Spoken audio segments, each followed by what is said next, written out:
तो x की value कितनी, लेकिन यहाँ पर था तो मान लेते हैं डी डिस्टेंस। हेलो बच्चों, क्या हाल चाल है? आई होप कि सब बढ़िया होगा और आप लोगों की प्रिपरेशन बहुत बढ़िया चल रही होगी। ठीक है, देखो हमने यूनिट मेजरमेंट डिस्कस कर दिया है, उसके आगे के चैप्टर आज हम डिस्कस करेंगे।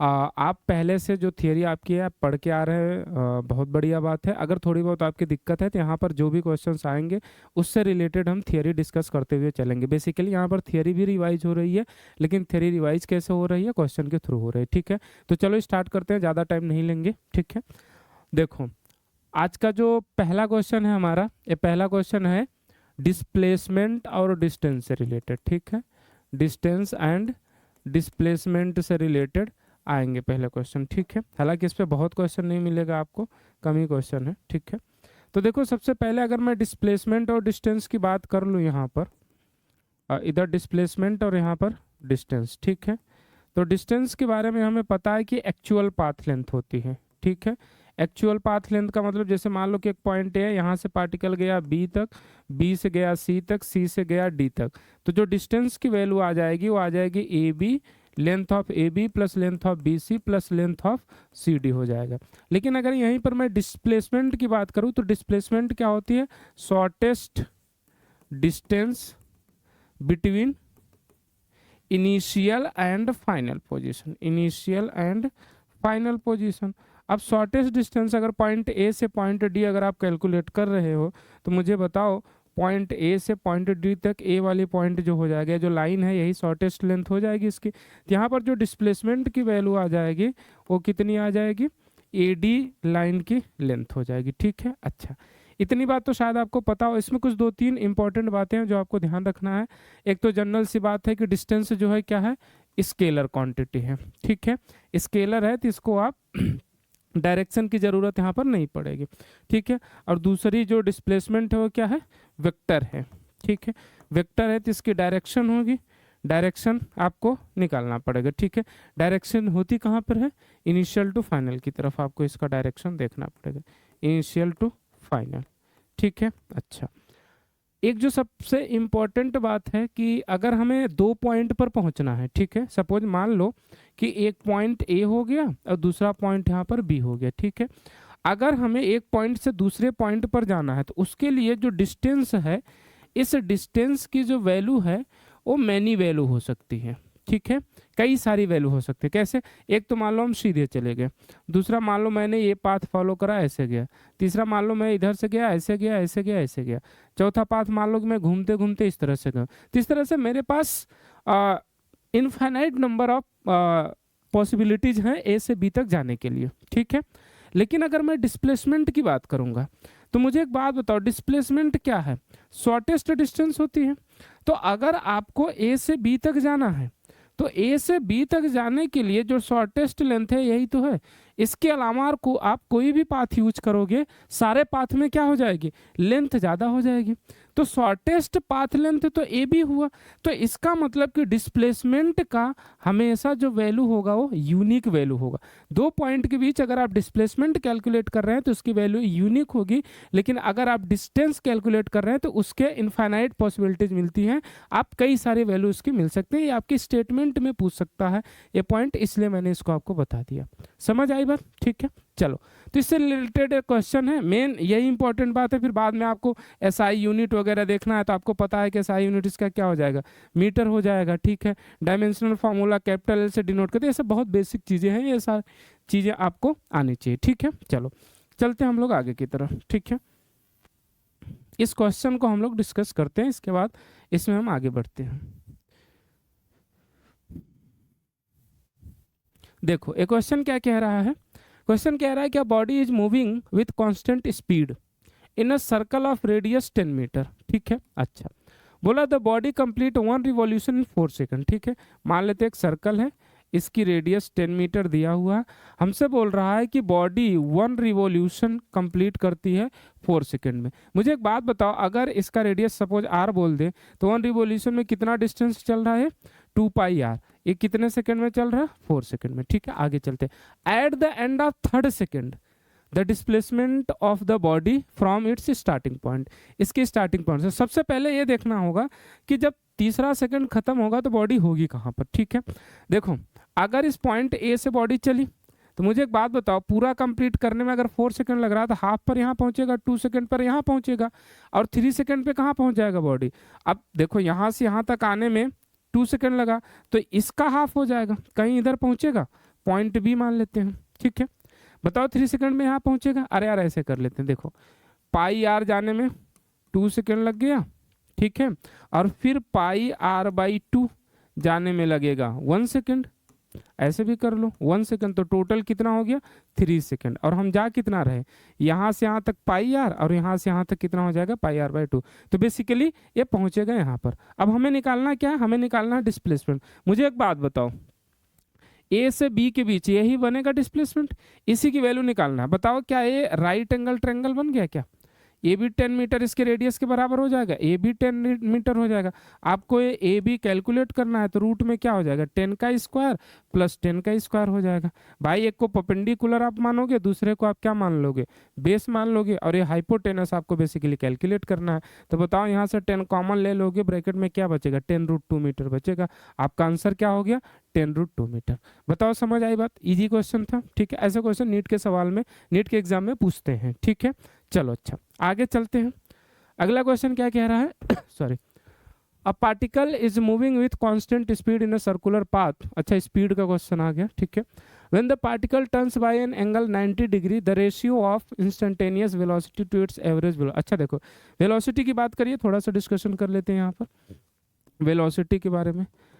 देखो वेलोसिटी दो डिफाइन करते हैं हम लोग, कौन कौन सी, एक तो एवरेज वेलोसिटी क्या होता है change in displacement divide by change in time. मतलब क्या हुआ कि अगर सपोज मान लो कि बॉडी पॉइंट ए से पॉइंट बी तक पहुंचे तो कितना डिस्प्लेसमेंट स्टार्ट चेंज हुआ, इसको बोल देते हैं, मान लेते हैं कि ये डेल्टा एक्स हो गया डिस्प्लेसमेंट, ठीक है। कितने टाइम में डेल्टा टी टाइम में, ठीक है। तो ये हो गया एवरेज। अच्छा इंस्टेंटेनियस क्या होता है, इंस्टेंटेनियस का मतलब क्या हो गया कि D x by d T लिखते थे हम लोग, एक्स बोल दो या डिस्प्लेसमेंट को एस बोल दो तो D S by d T भी आपने पढ़ा होगा, ठीक है। तो देखो इसका मतलब क्या हो गया कि किसी एक पार्टिकुलर इंस्टेंट पर आपको निकालना है वेलोसिटी, ठीक है। सपोज मान लो कि एक पार्टिकल है V X is equal to, इसका डिस्प्लेसमेंट दे रहा हूँ T cube plus 3t square minus 5, ऐसा कुछ दिया हुआ है, ठीक है। मुझे एक बात बताओ, इसमें t की वैल्यू अगर 0 पुट करोगे, ठीक है, तो x की वैल्यू कितनी आ जाएगी माइनस का 5 आ जाएगा। t की वैल्यू अगर 1 पुट करोगे तो x की वैल्यू कितना आ जाएगा 1 + 3 - 5 इज इक्वल टू -1 आ जाएगा। कहने का मतलब क्या है कि टाइम जैसे जैसे आप बदल रहे हो ना वैसे वैसे v की वैल्यू बदल रही है। तो यहाँ पर आपको इंस्टेंटेनियस निकालना है, तो किसी एक पार्टिकुलर टाइम पर जब भी आपको वेलोसिटी पूछे तो इसका मतलब आपको कैलकुलेट क्या करना है, इंस्टेंटेनियस कैलकुलेट करना है, ठीक है। चलो चलते हैं इस क्वेश्चन पे, ठीक है। अच्छा एवरेज वेलोसिटी मैंने आपको बता दिया, इंस्टेंटेनियस वेलोसिटी, वेलोसिटी क्या होती है वेक्टर क्वांटिटी है, तो आपको यहाँ तक बात समझ में आनी चाहिए, ठीक है। अच्छा यहीं पर थोड़ा स्पीड की बात अगर कर लें तो स्पीड क्या होता है डिस्टेंस डिवाइड बाय टाइम, ठीक है, डिस्टेंस अपॉन टाइम, ठीक है। तो इसका मतलब स्पीड जो है डिस्टेंस स्केलर क्वांटिटी है तो स्पीड भी क्या हो जाएगा आपका स्केलर क्वांटिटी हो जाएगा। समझ आए बात, स्पीड भी आपका स्केलर क्वांटिटी हो जाएगा। यहाँ तक बात आपको समझ में आई। अब चलो इस क्वेश्चन को करते हैं, इससे स्पीड और वेलोसिटी पे ढेर सारे क्वेश्चन आएंगे अभी, तो वहाँ पर और ज़्यादा चीज़ें क्लियर होती चली जाएंगी। बोल रहा है कि कांस्टेंट स्पीड से मूव कर रहा है किसमें सर्कुलर पाथ में, एक सर्कल बना लिया, मान लेते हैं पॉइंट ए से स्टार्ट कर रहा है कांस्टेंट स्पीड से इधर वी की तरफ, ठीक है, भी मान लेते। बोल रहा है कि when the particle turns by an angle 90 degree. बताओ पार्टिकल इधर चल रहा था तो 90 डिग्री का टर्न जब लेगा तो पार्टिकल कहाँ पहुंचेगा, पार्टिकल कहीं यहाँ पहुंच गया। बताओ पहले वेलोसिटी इधर थी अब वेलोसिटी इधर है, पहले इधर थी वेलोसिटी अब इधर हुआ, 90 डिग्री का एंगल बन गया, ठीक है। काम करते हैं इसका सेंटर ले लेते हैं, ये मान लो रेडियस हो गया, रेडियस हो गया, ठीक है। हमसे बोला the ratio of instantaneous velocity. देखो अगर एक बात बताओ, इंस्टेंटेनियस वेलोसिटी अगर यहाँ पर देखोगे टू इट्स एवरेज कब, जब पार्टिकल 90 डिग्री के टर्न पे पहुंच गया, मतलब पार्टिकल पहुंच गया बी पर, ठीक है।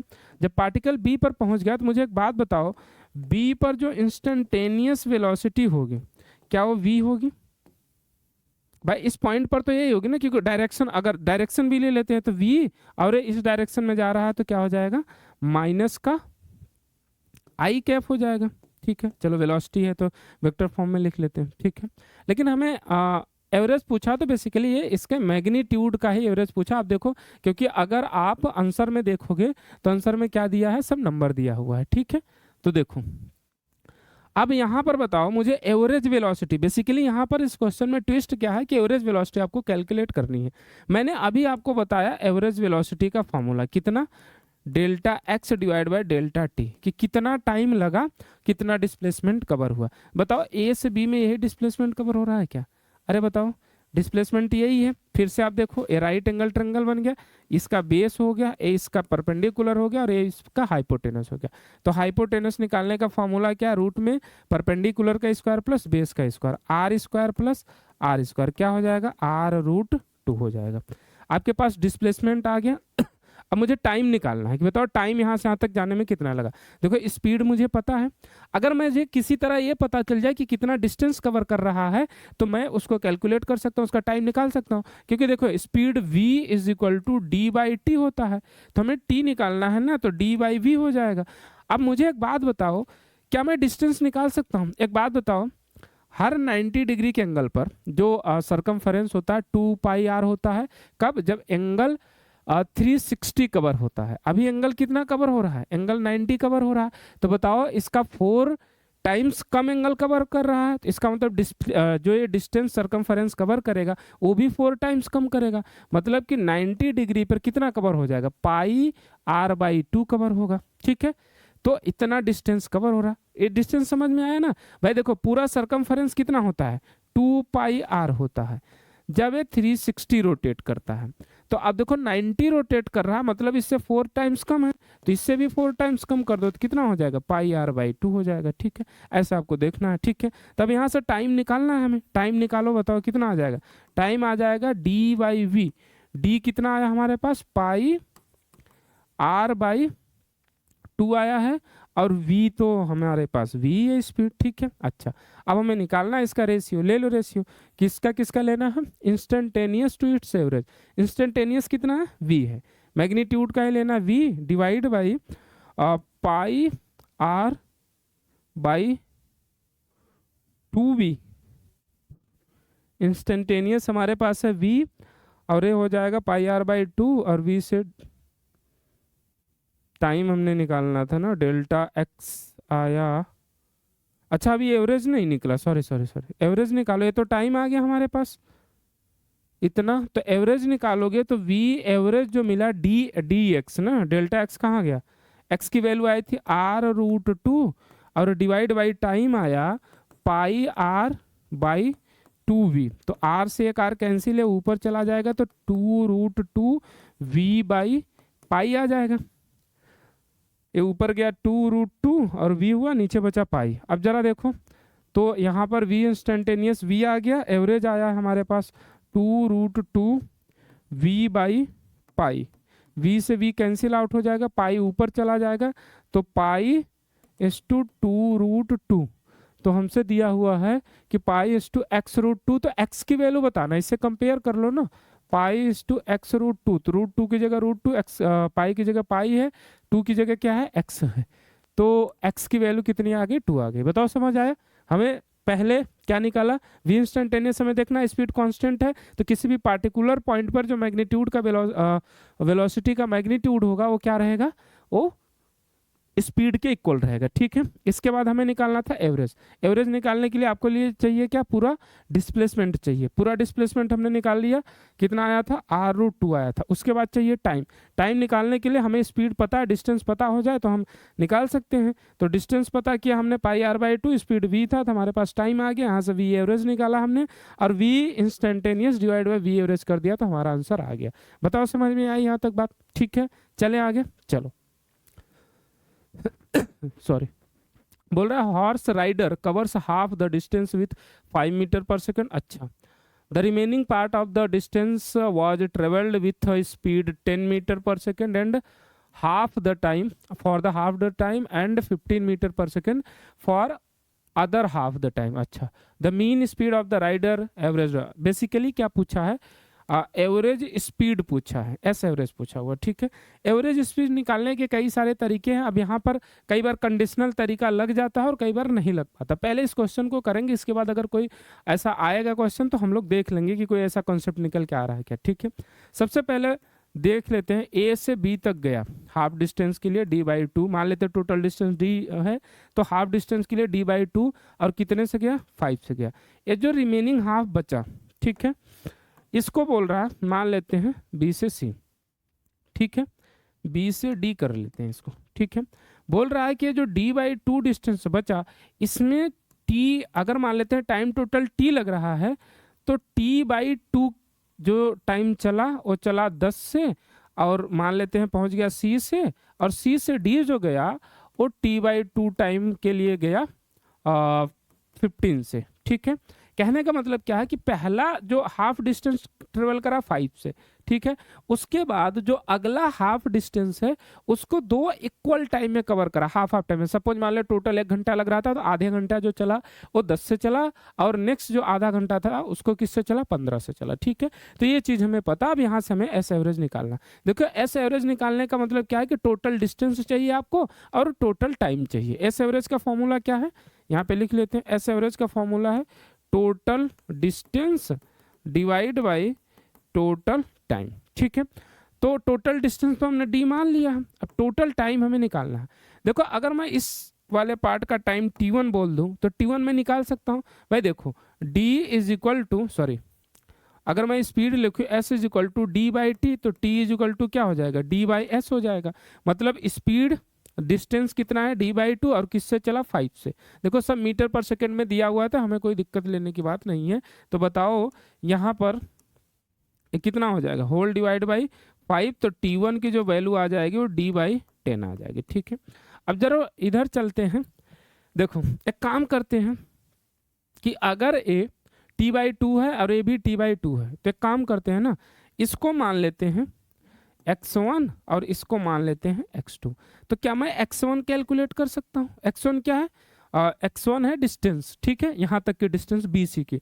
तो डिस्टेंस निकालने के लिए क्या करोगे, distance is equal to speed into time कर दोगे।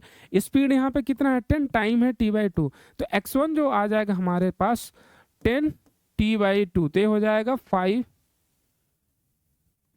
10 t/2 5t हो जाएगा।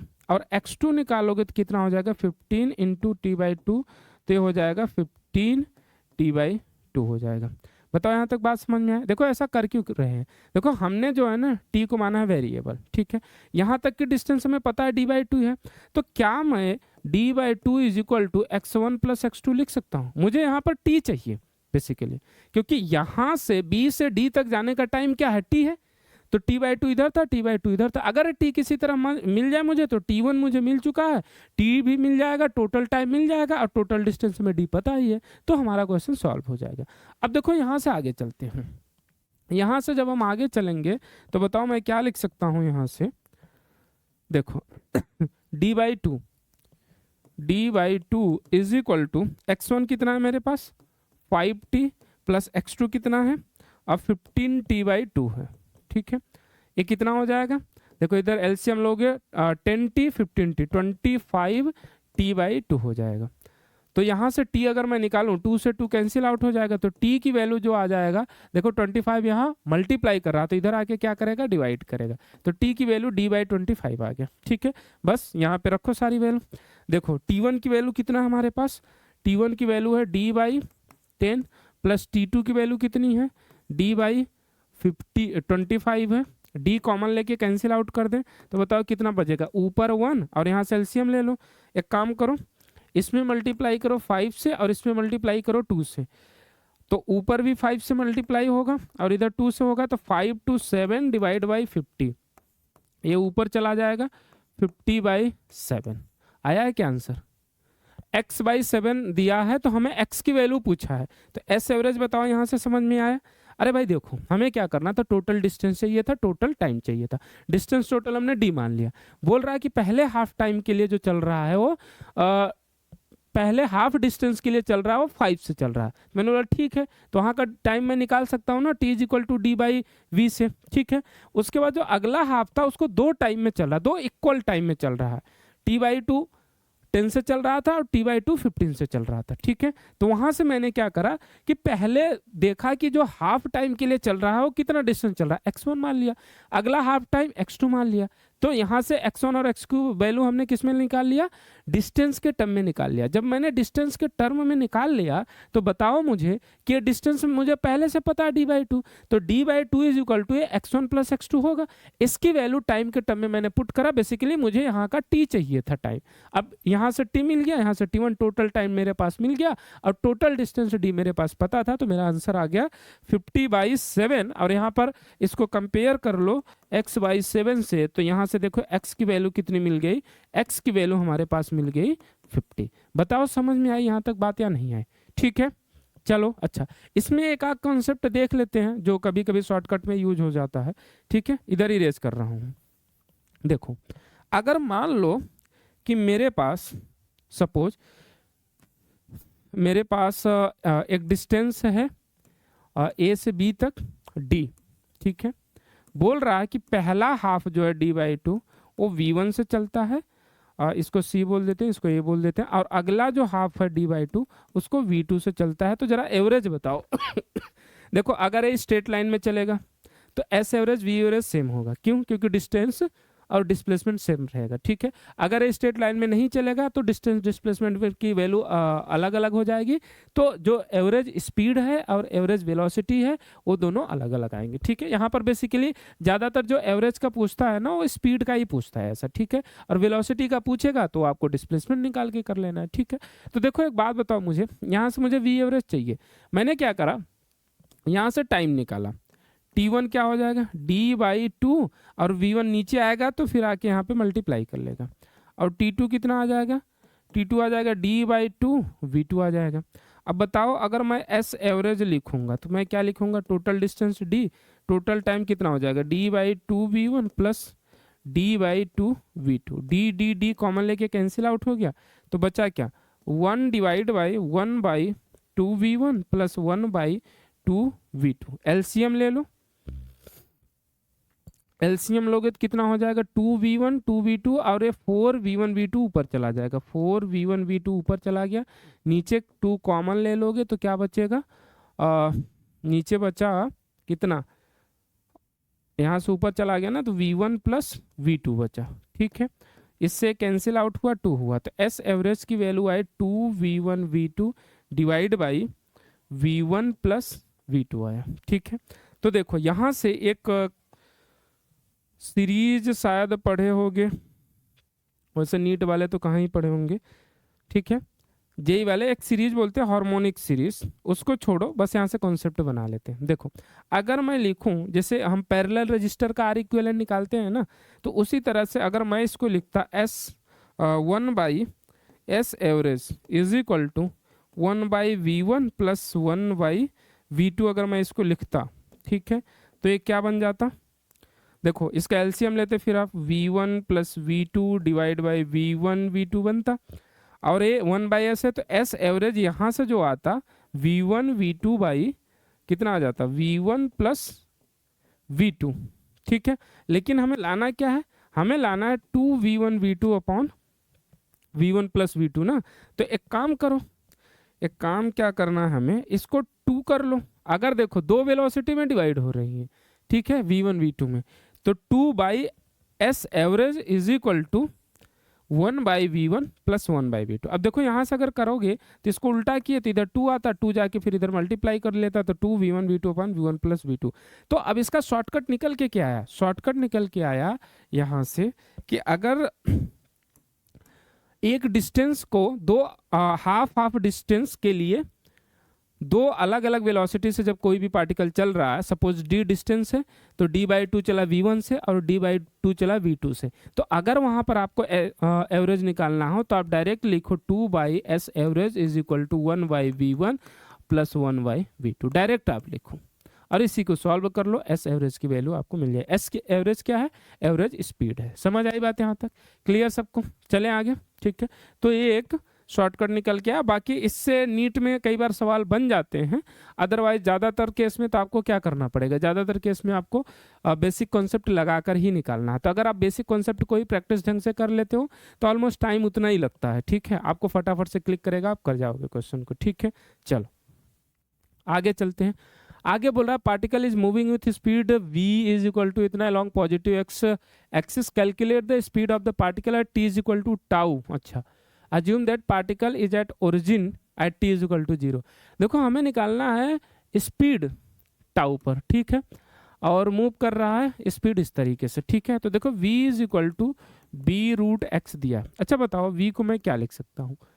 देखो समस्या क्या है ना कि अगर हमें बोलता है कि x is equal to suppose tau पर निकालो, तो मैं डायरेक्ट x की वैल्यू यहाँ पे पुट कर देता हूँ, डायरेक्ट वेलोसिटी मुझे मिल जाती। लेकिन यहाँ पर जो वेलोसिटी स्पीड दिया हुआ है वो फंक्शन किसका दिया है, x। x is the displacement या डिस्टेंस, ठीक है, उसका फंक्शन दिया हुआ है।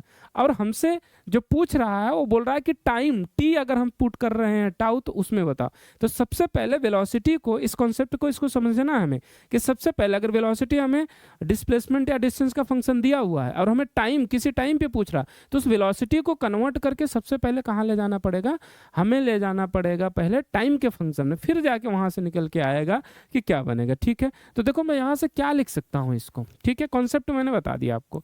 v is equal to B root X दिया हुआ, मैं क्या इसको dx बाई dt लिख सकता हूँ, is equal to B root X हो जाएगा।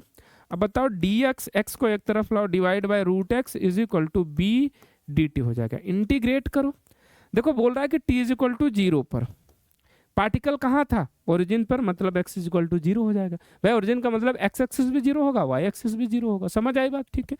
आगे बोल रहा है कि t इज इक्वल टू किसी एक टाइम पर मान लेते हैं, ठीक है। यहाँ से डिस्प्लेसमेंट हमारे पास निकल के आएगा।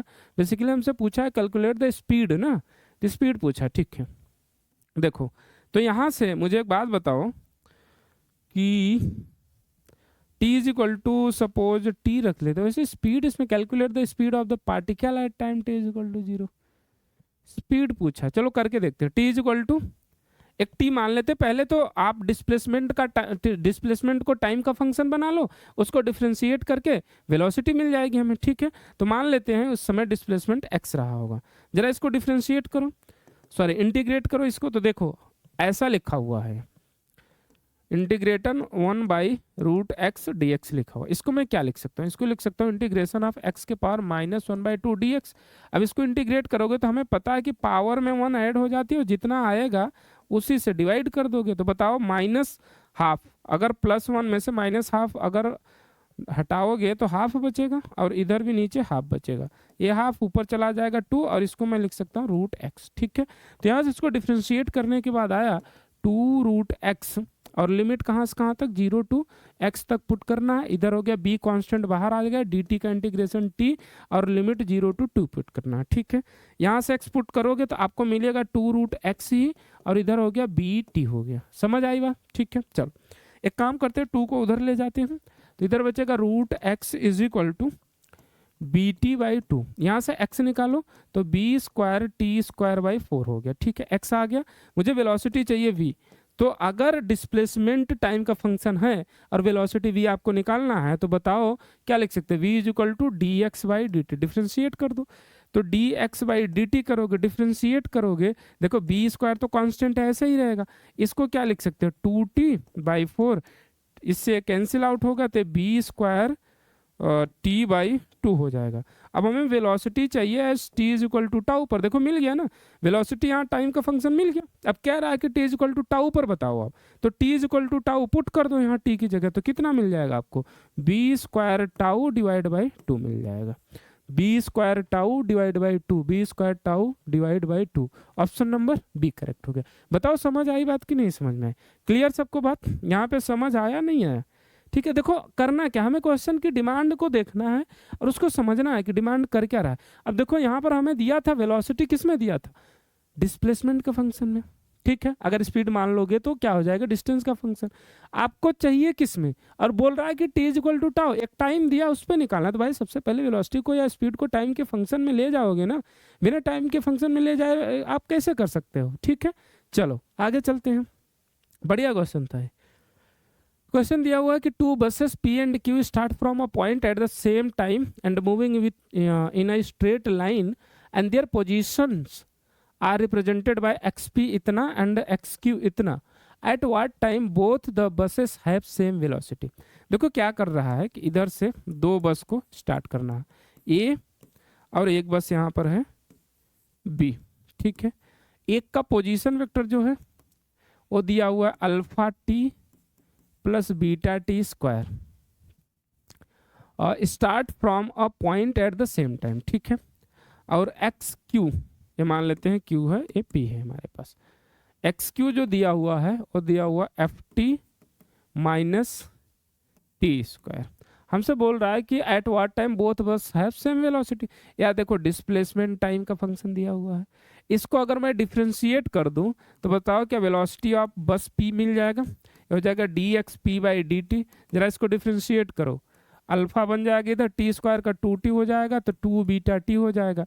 और यहाँ पर आपको क्या चाहिए, यहाँ पर चाहिए वेलोसिटी ऑफ क्यू, तो क्या इसको मैं डिफ्रेंशिएट कर सकता हूँ, ठीक है। कितना आ जाएगा एफ टी है तो टी का 1 हो जाएगा, एफ माइनस 2t हो जाएगा। बोल रहा है कि दोनों की वेलोसिटी सेम होनी चाहिए, तो velocity of p is equal to velocity of q करना है, तो alpha plus 2 beta is equal to f minus 2t। अच्छा बीटा टी है 2 बीटा, ठीक है।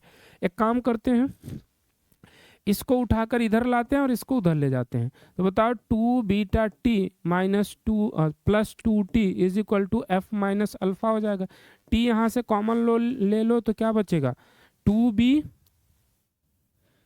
टी कॉमन लिया तो बचा क्या 2b, तो कॉमन आ जाएगा, वैसे 2t ही कॉमन ले लेते हैं, तो 2t कॉमन ले लेंगे तो इधर क्या बच जाएगा, देखो बचा यहाँ से beta plus 1 is equal to f minus alpha. इधर चलो तो t की वैल्यू कितना आ जाएगा f minus alpha divide by 2 और अंदर क्या हुआ 1 प्लस बीटा, अंदर देखो 1 बीटा, इधर 2 जाके डिवाइड कर लेगा, ठीक है।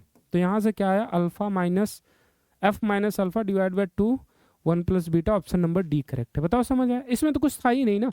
देखो दोनों बसेस की क्या दिया था, दोनों बसेस के दिया था हमारे पास डिस्प्लेसमेंट, और कह रहा था कि वो टाइम बताओ जहां पर दोनों बसेस की वेलोसिटी सेम हो जाए, तो उस डिस्प्लेसमेंट टाइम का फंक्शन था, उसको मुझे डिफरेंशिएट करके दोनों की वेलोसिटी निकालनी थी, और जैसे दोनों की वेलोसिटी मेरे पास आ गए दोनों को इक्वेट कर देना। यही तो बोल रहा है कि सेम वेलोसिटी होनी चाहिए, मतलब इक्वल होनी चाहिए, इक्वेट कर दिया तो हमारे पास मिल गया टाइम। बताओ समझ में आया, इजी क्वेश्चन था, आराम से हो जाता, इसमें कुछ करना ही नहीं था आपको। देखो बोल रहा है an object moving with a speed 6.2 metre per second, अच्छा स्पीड दे रखा है, ठीक है, is decelerated at a rate given by d b by d t minus 2 इतना, where v is the instantaneous speed, the time taken by object to come to rest would be, ठीक है। अच्छा काम करें, हमसे दिया हुआ है, यहाँ से पहले ना वेलोसिटी निकालने की कोशिश करो, क्योंकि ये डी एक्सिलरेशन है, d v by d t है ना, डी एक्सिलरेशन का मतलब है एक्सिलरेशन दे रखा है नेगेटिव डायरेक्शन में। भाई एक्सिलरेशन जब वेलोसिटी के अपोजिट हो जाए तो उसी को क्या कहते हैं डी एक्सिलरेशन कहते हैं, ठीक है। तो मुझे एक बात बताओ, यहाँ से मैं क्या लिख सकता हूँ, जैसे अभी मैंने लास्ट में क्वेश्चन करा था ना कि पहले मैंने जो वेलोसिटी दिया था उसका डिस्प्लेसमेंट का फंक्शन, ये वाला सवाल, वहाँ से हमने वेलोसिटी को टाइम में निकाला, तो सबसे पहले यही काम यहाँ पे करना है। यहाँ पर क्या दिया है एक्सिलरेशन दिया है, तो यहाँ से वेलोसिटी निकालो और फिर उसको जीरो ले जाओ ना, क्या रहा ना कि time taken by object come to rest, rest का मतलब कि वेलोसिटी जीरो हो जाए, मतलब स्पीड जीरो हो जाए, ठीक है। बेसिकली यहाँ पे स्पीड की बात कर रहा है, ठीक है। तो देखो क्या हो जाएगा d v by d t is equal to minus 2.5 root we.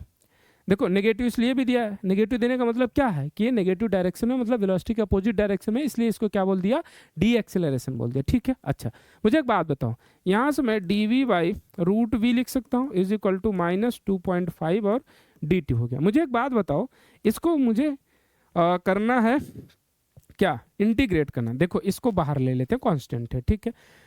T is equal to 0 पर अगर मैं बोलूं तो मूविंग विथ स्पीड इतना, डी एक्सिलरेट इतना, बोल रहा है कि the time taken by object to come to rest, ठीक है।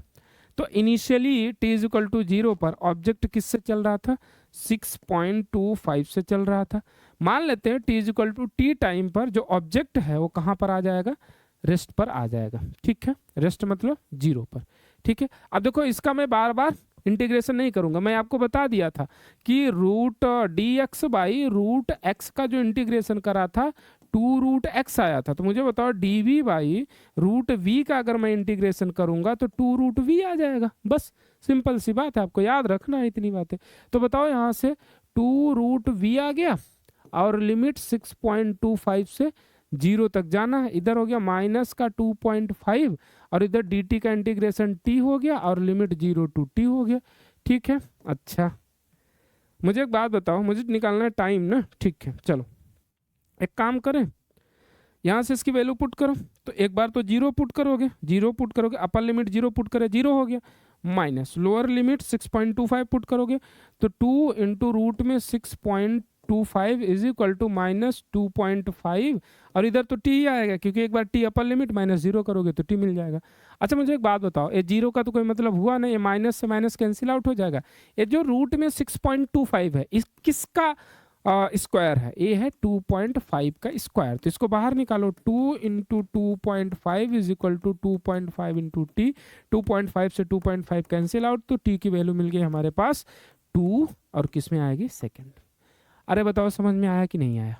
इजी था क्वेश्चन, एक्सीलरेशन दिया था, वहां से वेलोसिटी निकालते। एक स्टार्टिंग जब स्टार्ट देखो क्या हो रहा है कि अभी चल रहा है 6.2 पे, तो मैंने मान लिया कि t इक्वल टू 0 जो था वहां पर 6.2 था और t equal to t time पर क्या हो गया? स्पीड जो है 0 हो गए। बस उसी को सॉल्व करना था, क्वेश्चन ईजी था। ठीक है, समझ में आई बात यहाँ तक?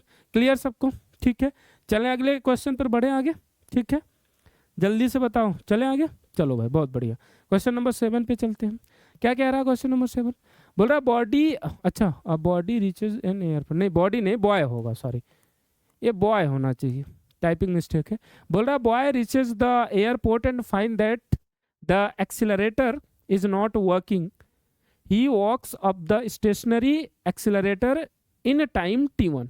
देखो एक काम करते हैं, मान लेते हैं कि एक्सीलरेटर ऐसे ऐसे ऐसे ऐसे करके था कुछ, ठीक है, और यहाँ पर स्टेशन था और यहाँ पर भाई साहब खड़े थे। ठीक है, इनको यहाँ से यहाँ तक जाना था। अब एक्सीलरेटर खराब है तो सिंपल सी बात है भाई, एक्सीलरेटर खराब है तो सीढ़ियों से चढ़ के ही जाना पड़ेगा। मान लेते हैं पूरी डिस्टेंस d है। अब बोल रहा है कि जब ये सीढ़ियों से चढ़ के गए तो इनको जो टाइम लगा t1 टाइम लगा, तो क्या मैं t1 की वैल्यू निकाल सकता हूँ क्या? मान लेते हैं कि इनकी स्पीड जो है, एक काम करते हैं ना, इनकी स्पीड मान लेते हैं कि v1 है। ठीक है, तो अगर मैं v1 लिखूं तो v equal to D by, और इनको टाइम कितना लगा था इनिशियली? टाइम इनिशियली लगा इनको t1। ठीक है, तो v1 मेरे पास मिल गया।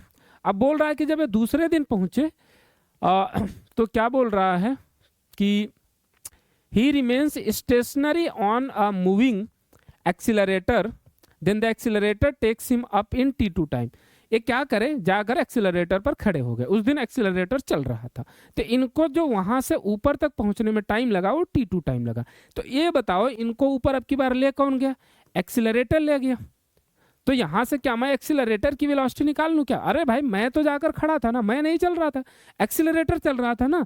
तो अभी जो ऊपर ले जाएगा वो एक्सीलरेटर किसी स्पीड से लेकर जाएगा। तो मैं अगर v2 निकालूं तो मेरे पास v2 क्या, डिस्टेंस तो वही है यार। अगर तुम सीढ़ियों से, जैसे एक्सीलरेटर बंद है तो उसकी सीढ़ियों पे चढ़ के जाओ तब भी उतना ही जाओगे, या एक्सीलरेटर मूव करके जाएगा तब भी उतना ही ऊपर लेके जाएगा, और आपको ज़्यादा ऊपर थोड़ी लेके चला जाएगा। ठीक है, अच्छा मुझे बताओ टाइम कितना लगा? t2 लगा। तो यहाँ से मुझे मिल गया v1 और v2। v1 किसका? मैन का हो गया, और v2 किसका हो गया? एक्सीलरेटर का। अब बोल रहा है कि the time taken by him to walk up on the moving accelerator. अब कह रहा है कि इनका एक दिन मूड जो था थोड़ा खराब था, तो ये जो निकले लेट से निकले घर से, अब इनको जल्दी पहुंचना था। तो कई बार आप देखो मेट्रो पे जाओ तो बहुत सारे लोग एक्सीलरेटर भी चल रहा है और उसके ऊपर भी चलते चले जा रहे हैं। ठीक है, तो मूविंग एक्सीलरेटर पर भी इनकी जितनी स्पीड थी उससे मूव करते हुए आगे जा रहे थे। ठीक है, तो बोल रहा है कि तब इनको कितना टाइम लगेगा? तो मैंने बोल दिया कि भाई तब इनको टाइम जो लगेगा t3 लगेगा। मुझे बताओ v is equal to D by T होता है, मुझे टाइम निकालना है तो d बाई क्या हो जाएगा? v हो जाएगा। अच्छा बताओ t3 आपको निकालना है टाइम, तो d डिस्टेंस तो वही रहेगा भाई। अगर मूविंग एक्सीलरेटर पे भी जा रहे हो, जाओगे तो आप उतना ही ऊपर मेट्रो तक ही जाओगे ना, या एयरपोर्ट का है तो वहीं तक जाओगे ना, उसके ऊपर थोड़ी जाना है। तो डिस्टेंस तो बदल नहीं रहा। अब बताओ किस स्पीड से जाएंगे? सबसे पहले मान लो ये मूव कर रहे हैं, v1 से मूव कर रहे हैं, तो v1 से तो जाएंगे ही जाएंगे। उसके बाद और जो एक्सीलरेटर है वो भी तो v2 से जा रही है, तो टोटल इनके ऊपर जाने की जो स्पीड या वेलोसिटी v हो गई वो कितना हो गया, v1 प्लस v2। भाई देखो रेफरेंस फ्रेम का कॉन्सेप्ट समझो, यहाँ पर समझ लेते हैं थोड़ा सा। मान लेते हैं ट्रॉली है, इस पे एक भाई साहब खड़े हैं और ये ट्रॉली जो है v1 से जा रही है। यहाँ पर मैं खड़ा हूँ, मैं देख रहा हूँ अच्छा v1 से आगे जा रहे हैं। मान लो इनका मन कर दिया कि v2 से खुद ट्रॉली पर ही आगे चलने लगे, तो अब बताओ क्या होगा। एक तो ट्रॉली v1 से चल रही है, ये देखो ट्रॉली पर खुद v2 से चल रहे हैं और ट्रॉली भी v1 से चल रही है और सेम डायरेक्शन में जा रहे हैं, ठीक है। यहाँ पे देखो सेम ही डायरेक्शन में जा रहे हैं, ठीक है। तो बताओ अब मुझे क्या दिखेगा, अब मुझे दिखेगा कि अरे v1 और प्लस v2 दोनों से जा रहे हैं। यहाँ पर भी सेम सिचुएशन हो रही है कि जिस रेफरेंस फ्रेम पे खड़े हैं वो तो जा रहे हैं v2 से, और ये जिस पर खड़े हैं ये खुद भी v1 से जा रहे हैं। तो टोटल किससे गए, v1 प्लस v2 से, जा भी सेम डायरेक्शन में। भाई इनको ऊपर ही तो जाना है, ऐसा तो नहीं एक्सीलरेटर मूव करके ऊपर जा रहा है और उस पर नीचे आ रहा है। ये सवाल बन सकता है किसी भी टाइम पर, ठीक है, लेकिन अभी नहीं, जो इस सवाल में डिमांड है वो अलग है, ठीक है। तो इनकी जो टोटल स्पीड हो गई v1 प्लस v2 हो गई, बस हो गया क्वेश्चन सॉल्व। यहाँ से वैल्यू पुट करो, कितना हो जाएगा, v1 प्लस v2 रखो value, d divide by v1 की वैल्यू कितनी है, d by t1 plus v2 की वैल्यू है d बाई t2। यहाँ से d कॉमन लेके कैंसिल आउट हो जाएगा, एलसीएम लोगे तो t1 प्लस t2 हो जाएगा और नीचे क्या होगा t1 t2, ये चला जाएगा ऊपर t1 t2 divide by t1 plus t2। देखो मैं कैलकुलेशन फास्ट कर रहा हूँ, कैलकुलेशन आपको फास्ट समझना पड़ेगा और करना भी पड़ेगा। आपको फास्ट कैलकुलेशन समझना भी पड़ेगा और करना भी पड़ेगा, तभी जाके आप 1 घंटे में 45 क्वेश्चन बना पाओगे। समझ आई बात, ठीक है। चलो अच्छा आगे चलते हैं। तो आंसर कहाँ हो गया, आंसर मिला सी ना, t1 t2 upon t1 plus t, अच्छा t1 प्लस t2, ठीक है। अच्छा देखो इसी में ना एक सवाल बन सकता है, क्योंकि ये तो 2-3 बार पूछ चुका है, जेई में भी पूछ चुका, नीट में भी पूछ चुका। दूसरा सवाल इसमें क्या बन सकता है, देखो दूसरा इसमें ये कह सकता है कि मान लो ये भाई साहब आए मेट्रो पर, अब इनको नीचे आना था मेट्रो से, ठीक है। मान लो ये इनका एक्सीलरेटर है और ये यहाँ पर खड़े थे, ठीक है। इनको नीचे की तरफ आना था, तो मान लेते हैं d डिस्टेंस आना था। इनको नीचे आने में टाइम लगता है t1, ठीक है। पहली बार जब इस एक्सीलरेटर जो है बिल्कुल बंद पड़ा हुआ है, ठीक है। तो यहाँ से मैं इनका v1 निकाल सकता हूँ फिर से, ये दूसरा सवाल मैं बता रहा हूँ और करते जा रहा हूँ। तो v1 कितना हो जाएगा, d बाई t1। और बोल रहा है कि अगर ये चुपचाप एक्सीलरेटर पर खड़े हो जाते हैं, क्योंकि आजकल 2 तरह के एक्सीलरेटर है, ऊपर भी ले जाता है नीचे भी ले आता है। तो एक्सीलरेटर जो है इनको नीचे की तरफ ले आता टाइम t2 में, ठीक है, टाइम t2 में ले आता। मान लेते हैं कि एक्सीलरेटर की जो वेलोसिटी है v2 मान लेते हैं, ठीक है, या स्पीड मान लेते हैं, ठीक है। तो स्पीड कितना हो गया इसका v2, और इसको क्या लिख सकते हैं, d बाई t2 लिख सकते हैं। अब बोल रहा है कि अगर ए एक्सीलरेटर पर खड़े हो जाए और एक्सीलरेटर भी चल रहा है तो कितना टाइम लगेगा। तो इस केस में भी देखो ए भी नीचे आ रहे हैं और एक्सीलरेटर भी नीचे की तरफ ही आ रहा है, तो दोनों सेम डायरेक्शन में आ गए। तो जो t3 आएगा टोटल टाइम, फिर से लिखोगे d divide by v1 plus he v2 होगा, इसमें दिक्कत नहीं है, d1 plus v1 plus v2 ही होगा। तो यहाँ से निकालोगे तो यहाँ से हो जाएगा d divide by d by t1 plus d by t2, ठीक है। यहाँ से इसको कैंसिल आउट करोगे तो आंसर यही आएगा, ठीक है। यहाँ पे मैंने बस लैंग्वेज चेंज करा, क्वेश्चन चेंज नहीं करा। पहले ऊपर जा रहा था, अभी इनको नीचे आना है, ठीक है। अब देखो क्वेश्चन थोड़ा सा चेंज करूँ तो उसमें क्या बन सकता है कि सपोज इनको स्टेशनरी एक्सीलरेटर पर क्या है नीचे आने में टाइम लगता है t1, तो यहाँ से मैंने निकाल लिया v1। लेकिन अगर मान लो कि इनको ऊपर जाना था तो इनको एक्सीलरेटर t2 टाइम में ऊपर की तरफ ले जा रहा था।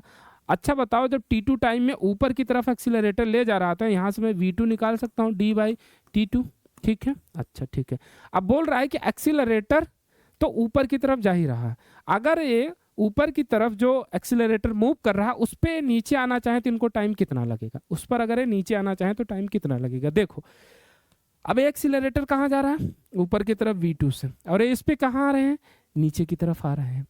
अब देखो जरा फिर से ट्रॉली बना लेता हूँ, ये ट्रॉली मान लो आगे की तरफ जा रही है V1 से। यहाँ पर एक भाई साहब खड़े थे, मैं यहाँ नीचे खड़ा था, यहाँ से देख रहा था, अच्छा है भाई साहब आगे की तरफ जो जा रहे हैं वो V1 से जा रहे हैं, इनका मोड बदला, ये इधर V2 से चलना शुरू कर दी। तो बताओ ट्रॉली V1 से तो जा ही रही है, तो मुझे तो V1 दिखना चाहिए, लेकिन ये खुद भी तो चलने लगे V2 से पीछे की तरफ। तो अब जो मुझे दिखेगा क्या दिखेगा, V1 से ये जा रहा था माइनस V2 दिखेगा। ठीक है, तो यहाँ पे देखो ये इस पर V1 से नीचे की तरफ आ रहे थे, लेकिन एक्सीलरेटर भी तो V2 से ऊपर जा रहा।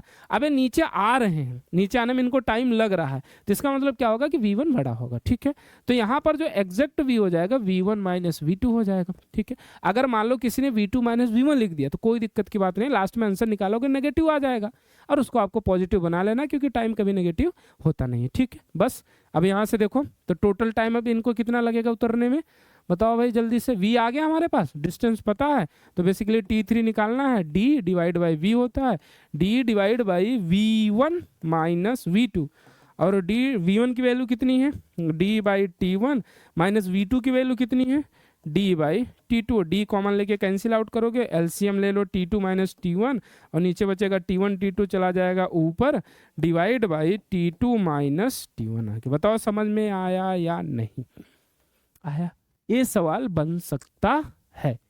समझ आई बात, क्लियर सबको, चलो बहुत बढ़िया, आगे चलते हैं भाई। अच्छा इसका आंसर तो सी था, ये तो बता दिया ना, ये तो बहुत सारे लोगों को रटा होगा क्योंकि पूछ चुका है और हर क्लास में हर टीचर कराता है आपको। ठीक है, चलो जरा आगे चलते हैं। रिलेटिव वेलोसिटी का क्वेश्चन है, बोल रहा passenger train of length 60 metre travels at a speed of 80 kilometre, another freight train of length 120 metre travels at the speed of 30 kilometre, the ratio of time taken by passenger train to completely cross the freight train. देखो एक काम करते हैं, figure बना लेते हैं।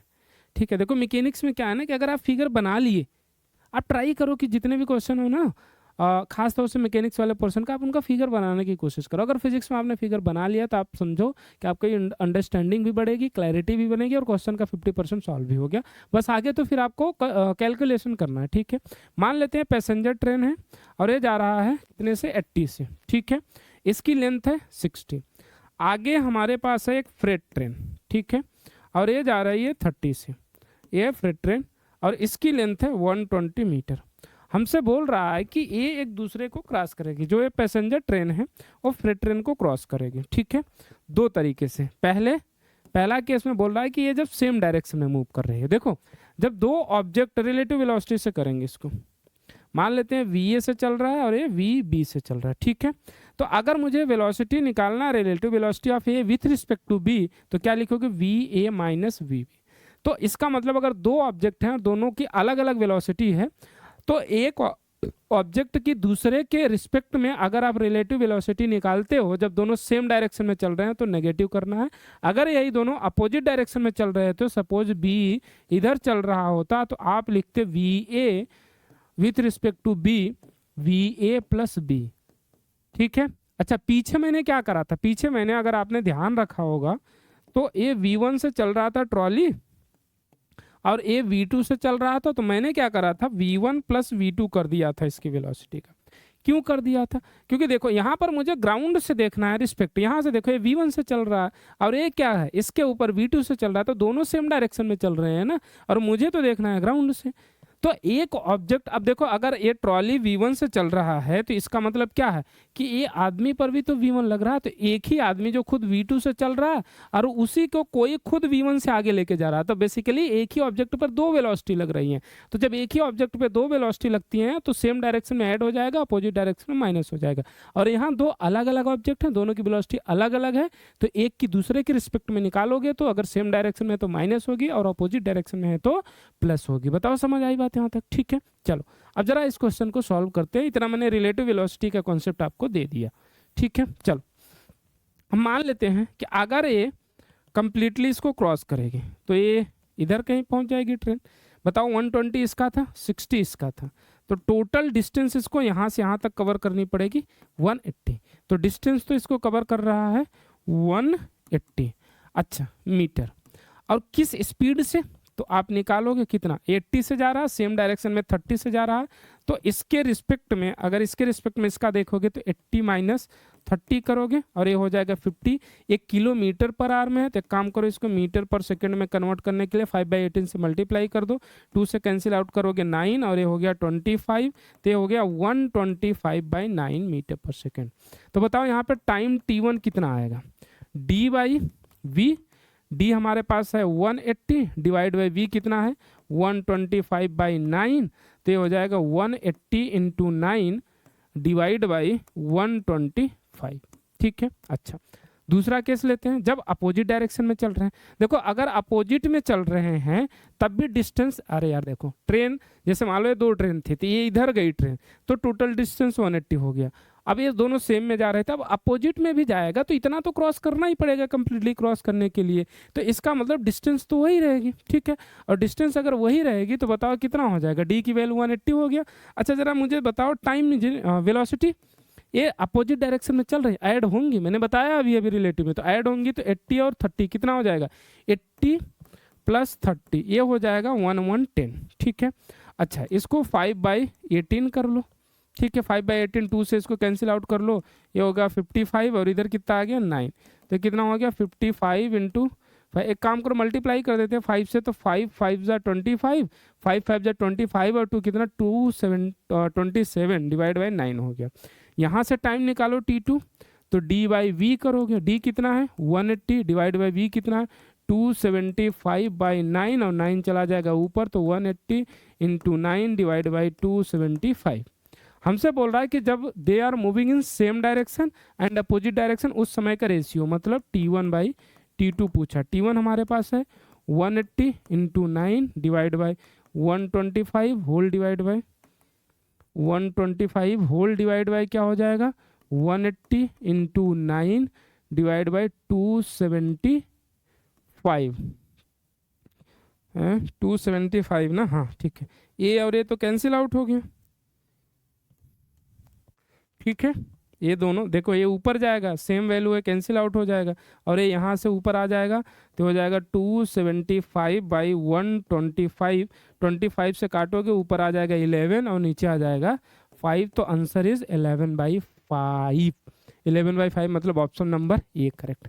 समझ आई बात यहाँ तक, क्लियर। तो रिलेटिव वेलोसिटी पे बेस्ड क्वेश्चन था जिसको आपने देखा, इसका आंसर आया 11/5। ठीक है, चलो बहुत बढ़िया, यहाँ तक समझ आई बात। ठीक है, चलो आगे चलते हैं। अगला क्वेश्चन क्या कह रहा है, बोल रहा है कि the position x of a particle with respect to time along x axis is given by, अच्छा इज होना चाहिए, इज गिवन बाय इतना। ठीक है, where x in metre and t in second, what will be the position of this particle when it achieve maximum speed along positive x. देखो क्या है, सबसे पहले तो स्पीड का फॉर्मूला बना लो, 9t² माइनस t³ है, तो अगर ये एक्स टी का फंक्शन है तो v कितना हो जाएगा dx/dt हो जाएगा, कितना 18t माइनस 3t² हो गया। बोल रहा है कि जब वेलोसिटी मैक्सिमम है उस समय हमें बताना है क्या, पोजीशन बताना है, मतलब x की वैल्यू बताना है।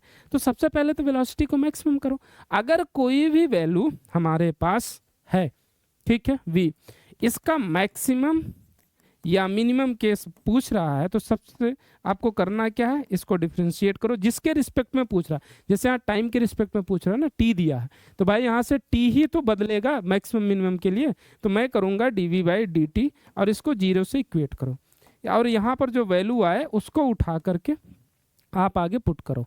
देखो अब मुझे एक बात बताओ, मुझे चाहिए वेलोसिटी का मैक्सिमम, तो मैंने इसको करा dv/dt। ठीक है, यहाँ से इसको फिर से डिफ्रेंशिएट करा तो कितना हो गया 18 माइनस 6t, इसको 0 से इक्वेट करो तो t की वैल्यू कितनी आ गई 18 डिवाइड बाई 6 मतलब 3 सेकेंड। अब देखो t की यहाँ पर एक ही वैल्यू आई है, तो अगर जब आप dv/dt जैसे यहाँ पे करके 0 आया, अगर एक ही वैल्यू आए तो जो पूछा है फिर वही आ रहा है। अगर 2 वैल्यू आ जाए तो आपको पता कैसे करना, सपोज मान लो यहाँ पे t1 आ जाता और यहाँ पे t2 आ जाता, और फिर आपको पता करना है कि भाई कौन सी वैल्यू मैक्सिमम है कौन सी वैल्यू मिनिमम है। भाई दोनों तो हो नहीं सकती मैक्सिमम, कोई एक ही वैल्यू मैक्सिमम होगी, तो दोनों फिर उठा के आप इस वैल्यू में पुट करोगे v में सॉरी, और वहां से आप पता करोगे कि कौन सी मैक्सिमम मिल रही है और कौन सी मिनिमम। बहरहाल हमें क्या मिला, एक ही वैल्यू, तो हमें मान रहे हैं कि एक ही मिला, तो मैक्सिमम ही मिला होगा क्योंकि क्वेश्चन में एक ही पूछ रखा है। ज़्यादातर ऐसे ही क्वेश्चन बनते हैं।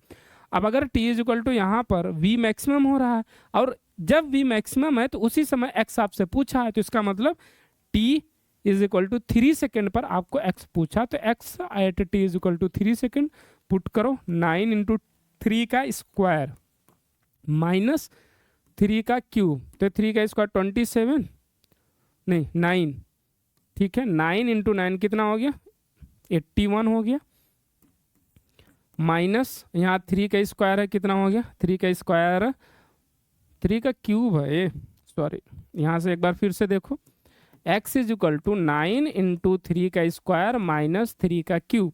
तो बताओ मुझे इसका स्क्वायर कितना हो गया, इसका स्क्वायर हो गया, x है ना, t स्क्वायर है, t की वैल्यू है ये 3, ठीक है। तो ये हो गया 9 3 का स्क्वायर और 9 9 जा 81 माइनस ये 3 का क्यूब है, तो 3 3 जा 9 और 9 3 जा 27, तो ये आ जाएगा कितना, 54 मीटर आया आंसर। हाँ 54 मीटर।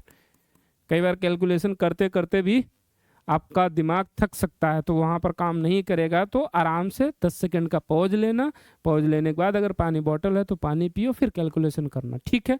समझ आई बात, चलो बहुत बढ़िया, आगे चलते हैं। बढ़िया को ठीक था, एक अलग टाइप का क्वेश्चन बनता है कि भाई मैक्सिमम है तो इस समय दूसरी वैल्यू बताओ, या फिर मैक्सिमम वैल्यू ही पूछ लेता कि वेलोसिटी की मैक्सिमम वैल्यू बताओ, तो फिर टी की वैल्यू कहाँ पुट करते, जो वेलोसिटी का एक्सप्रेशन हमारे पास बना हुआ है। समझ आई बात, क्लियर है यहाँ तक, चलो बहुत बढ़िया, आगे चलते हैं क्वेश्चन नंबर 10 की तरफ, और यही आज का हमारा लास्ट क्वेश्चन होगा। बोल रहा है कि the position of a particle as a function of time is given by इतना at plus bt square minus ct cube where a b c are constant. बहुत बढ़िया। बोला when the particle attain zero acceleration then its velocity. अच्छा देखो सही question पूछा कि जब पार्टिकल का एक्सीलरेशन जीरो हो जाए उस समय हमें वेलोसिटी बताओ। तो मुझे एक बात बताओ, सबसे पहले तो पार्टिकल का एक्सीलरेशन निकालो और उसके बाद उसके जीरो को इक्वेट करो। समझ आई बात, ठीक है। तो देखो x दिया हुआ है कितना, 80 plus b t square minus c t cube. मुझे बताओ v निकाल सकता हूँ d x by d t, तो यहाँ से मिल जाएगा a plus 2bt minus 3ct square, 3ct square. Acceleration निकालना है, अगर वेलोसिटी टाइम का फंक्शन है तो एक्सीलरेशन का फॉर्मूला क्या था, dv बाई dt, और अगर वेलोसिटी फंक्शन है x का तो एक्सीलरेशन क्या था, v dv बाई dx था। तो ये आपको याद होना चाहिए, ठीक है। जरा लिखो यहाँ पर, तो लिखोगे dv by dt, basically v का जो एक्सप्रेशन आया उसको डिफ्रेंशिएट करना। ये कांस्टेंट है, इसका हो गया जीरो, यहाँ पर क्या बचेगा, प्लस का 2, देखो जीरो है तो इसको मैं लिख नहीं रहा हूँ, ठीक है। t का 1 हो गया तो 2b हो गया, माइनस का 2 आके इधर मल्टीप्लाई करेगा 6ct, और बोल रहा है जीरो एक्सीलरेशन हो, बोल रहा है कि when the particle attain zero acceleration then velocity क्या होगी। तो जब पार्टिकल जीरो एक्सीलरेशन पे हो, मैंने एक्सीलरेशन इतना निकाला, इसको जीरो के इक्वेट कर दूं, यहाँ से अगर मैं इसको जीरो से इक्वेट करा तो मेरे पास टी की वैल्यू मिलेगी क्या, टी की वैल्यू कितना हो जाएगी, इधर जाके प्लस वो नहीं जाएगा, सी कौन जाएगा, देखो जल्दी फटाफट से, कौन जाएगा, ए जाएगा इधर और ये बन जाएगा प्लस, तो आके 2b डिवाइड बाई 6c हो जाएगा, 2 से इसको काटोगे तो क्या आ जाएगा, b बाई 3c आ जाएगा। बताओ समझ आया कि नहीं आया। तो यहाँ से टाइम मुझे मिल गया, कितना टाइम मिल गया, b बाई 3c मिल गया, ठीक है बहुत बढ़िया। अब मुझे ये थोड़ी पूछा, टाइम थोड़ी पूछा, कई बार क्या करता है ना कि यही दे देगा उठा के आंसर में, पहला ऑप्शन दे देगा, आप टिक करके चलेगा, नहीं भाई ये नहीं पूछा, यहाँ से तो टाइम मिला ना, आपको पूछा कि इस टाइम पर जब एक्सीलरेशन जीरो है तो उस टाइम पर आप बताओ वेलोसिटी, तब इसकी वैल्यू उठा के यहाँ पुट करना है। तो वेलोसिटी जो आ जाएगी a plus 2b into T की वैल्यू कितनी आई है, b बाई 2b, टी की वैल्यू है b by 3c minus 3c into T square है ना, तो b square by 9c square हो जाएगा, ठीक है। तो इसको सॉल्व करो, a plus 2b square by 3c minus इससे कैंसिल आउट होगा तो 3c बचेगा, b square by 3c। Answer है कुछ ऐसा है, आंसर तो नहीं है भाई ऐसा कुछ। एलसीएम लेकर देखा जाए, एलसीएम भी अगर ले गो तो 3ac प्लस 2b स्क्वायर, अच्छा देखो एलसीएम ले लें, शायद कुछ ऐसा मिल जाए। एक काम करो, हाँ मिल जाएगा, ए प्लस कितना 2b² माइनस b², क्योंकि एलसीएम सेम है तो क्या बचेगा b²/3c। तो a plus b²/3c, a plus b²/3c, option number b correct हुआ। बताओ समझ आया कि नहीं आया? देखो पहले मैंने क्या निकाला था कि जब वेलोसिटी मैक्सिमम हो उस समय आपको डिस्प्लेसमेंट या डिस्टेंस बतानी थी, जो वहां पर पूछा था, ठीक है। तो वेलोसिटी को मैक्सिमम करने के लिए मैंने dv/dt करा था, लास्ट क्वेश्चन की बात कर रहा हूँ, इधर इधर इधर इधर dv/dt करा था, फिर वहां से टाइम की वैल्यू मैंने निकाल के डिस्प्लेसमेंट वाले एक्सप्रेशन में मैंने पुट करा था। यहाँ पर मुझे क्या कह रहा है, यहाँ पर मुझे कह रहा है कि आप ना वेलोसिटी बताओ उस टाइम पर जब एक्सीलरेशन 0 है। तो मैंने क्या करा, पहले तो एक्सीलरेशन का एक्सप्रेशन निकालो, उसको 0 से इक्वेट करो, तो वहां से आपको क्या मिलेगा, टाइम की वैल्यू मिलेगी। और फिर इस टाइम की वैल्यू को पुट कहाँ करना है, हमसे पूछा क्या है, वेलोसिटी, तो वेलोसिटी के एक्सप्रेशन में उठाकर इसको पुट करना है और वहां से आपको मिल जाएगी वेलोसिटी। बताओ बात यहाँ तक समझ में आई सबको? क्वेश्चन नंबर 10 सबको समझ में आया नहीं आया? बहुत बढ़िया। चलो तो आज हम यहीं तक कंप्लीट करेंगे, इसके आगे नेक्स्ट लेक्चर में हम कंटिन्यू करेंगे, ठीक है। तो इसी क्वेश्चन के थ्रू आपका जो है रिवीजन होता चला जाएगा, ठीक है। चलो बहुत बढ़िया, पढ़ाई करते रहो और अपने कॉन्सेप्ट को रिवीजन करते रहो। प्रैक्टिस के लिए आपको यहाँ पर आना पड़ेगा, आपका कॉन्सेप्ट भी रिवाइज होता रहेगा, ठीक है। चलो बहुत